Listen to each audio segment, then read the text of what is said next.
প্রিয় দেশবাসী, আসসালামু আলাইকুম। আরবি নার্সারি থেকে আমি আপনাদেরকে শুভেচ্ছা ও স্বাগতম জানাচ্ছি। আমি আপনাদেরকে চ্যাংমাই আমের বাগানে নিয়ে এসলাম, নার্সারিতে নিয়ে এসলাম। দেখেন আমের চারাগুলো, এই আমের চারা, এই গাছটা আমি আপনাকে সর্বপ্রথম দেখাই। এখান থেকে ডাল, আবার ডাল, এই ডালের থেকে শাখা প্রশাখা, আবার শাখা প্রশাখা কতকগুলো।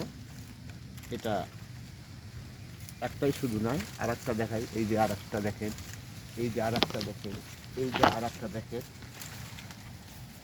তারপর আরেকটু নিচে দেখেন গাছের গোড়ালিটা কেমন। গোড়ালিগুলো দেখেন, সবগুলো গাছের গোড়ালি দেখেন, লক্ষ্য করেন। যিনি চ্যাংমাই আম নেবেন তিনি একটু কষ্ট করে দেখেন। চ্যাংমাই আম অতি সুন্দর, সুমিষ্ট এবং আম বড়, সাইজে অনেক বড় হয় এবং আমের ইটা স্বাদটা অনেক ভালো। তো ইনশাল্লাহ ভালো থাকবেন, সুস্থ থাকবেন। আপনি যিনি যেখান থেকে এই চারাগুলো দেখছেন, দেশি এবং প্রবাসী ভাইয়েরা যিনি যেখান থেকে চারাগুলো দেখছেন, এই আমের চারাগুলো দেখছেন, আমার স্ক্রিনে নাম্বার দেওয়া আছে, এই নাম্বারে যোগাযোগ করবেন।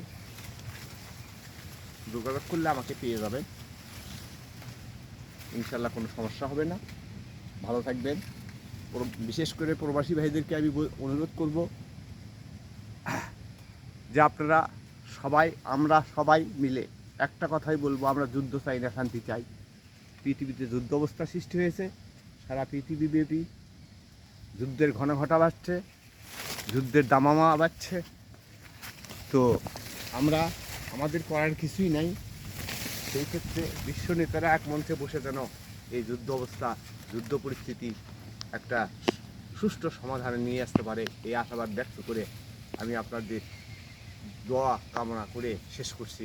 খোদা হাফেজ, ভালো থাকবেন।